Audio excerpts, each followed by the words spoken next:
आज की इस वीडियो में हम बात करेंगे सबसे चर्चित टॉपिक के बारे में, यानी कि बोटॉक्स के इंजेक्शंस के बारे में। लेकिन ये बोटॉक्स इंजेक्शंस हम बात कर रहे हैं पैरालिसिस पेशेंट्स के रेफरेंस में। तो मैं doctor Neha Sharma, practising doctor at Bharat homeopathy. इस वीडियो में आपके लिए एक इन्फॉर्मेशन लेकर आई हूँ कि क्या बोटॉक्स के इंजेक्शन पेशेंट्स को लगवाने चाहिए या नहीं लगवाने चाहिए, या किस सिचुएशंस में ये एडवाइज्ड होते हैं और क्या इनका रोल होता है पैरालिसिस के केसेस में। जैसा कि आप सभी लोग जानते हैं, पैरालिसिस यानी लकवा, ऐसे केसेस में कोई ना कोई पुरानी हिस्ट्री होती है। मैक्सिमम केसेस में या तो हेमरेजिक हिस्ट्री होती है या फिर इस्केमिक ब्रेन स्ट्रोक की हिस्ट्री होती है, यानी कि आपके दिमाग की जो नलियां हैं जो खून लेकर आपके ब्रेन टिश्यू को सप्लाई करती है, किसी वजह से वो फट जाए, यहाँ पे वहाँ पे कोई थक्का आके फंस जाए तो आगे के उस ब्रेन टिश्यू को ब्लड नहीं मिलता, जिसकी वजह से वो ब्रेन टिश्यू डेड हो जाता है और जिसकी वजह से पैरालिसिस जैसा लक्षण दिखाई देता है।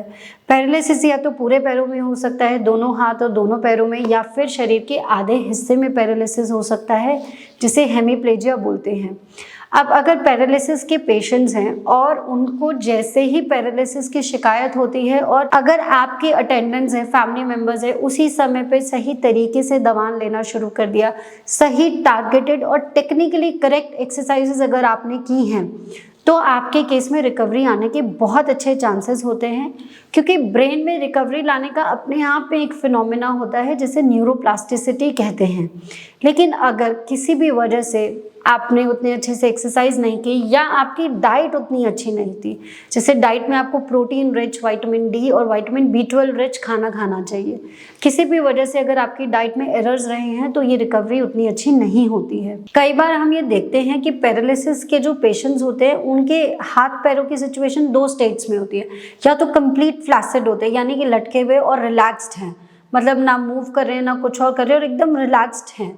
लेकिन मैक्सिमम केसेस में हमें देखने को मिलती है रिजिडिटी, यानी कि हाथ का ऐसे सिनर्जी पैटर्न बना हुआ और वो टूट ही नहीं रहा है। आपने काफ़ी कोशिश कर ली है लेकिन पेशेंट का एक्सरसाइज पैटर्न बन ही नहीं पा रहा है, क्योंकि पेशेंट जैसी एक्सरसाइज करने की कोशिश करता है, स्टिफनेस की वजह से उसके हाथों में या पैरों में बहुत दर्द होती है।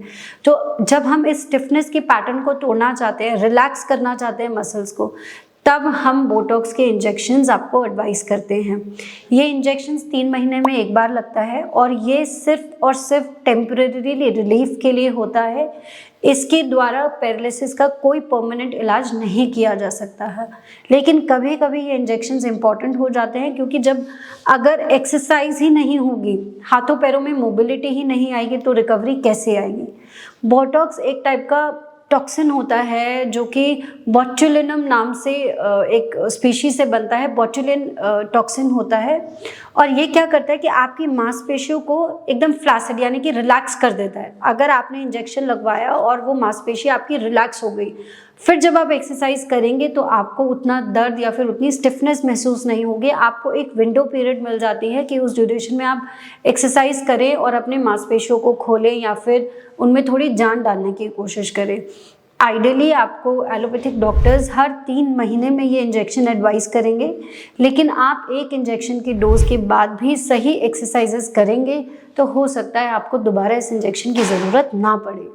आई होप इस वीडियो से आपका ये कन्फ्यूजन क्लियर हुआ होगा, क्योंकि बहुत सारे केसेस, ऑलमोस्ट सारे ही केसेस जो पैरालिसिस के लिए हमारे पास ओपीडी में आते हैं, मैक्सिमम केसेस ये सवाल पूछते हैं कि क्या हमें लगवाना चाहिए या नहीं लगवाना चाहिए, सही है, कोई नुकसान तो नहीं है इसका।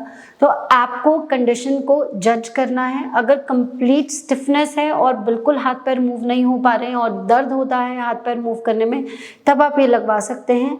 और जितनी जल्दी आप पैरालिसिस में रिकवरी की तरफ सही रास्ते पे चलेंगे, उतना कम चांस है कि आपको इस इंजेक्शन की ज़रूरत पड़ेगी। आई होप इस वीडियो से आपका ये कन्फ्यूजन क्लियर हुआ होगा। इससे ज़्यादा जानकारी के लिए आप हमारी टीम से कॉन्टैक्ट कर सकते हैं and we will be there to help you. Thank you.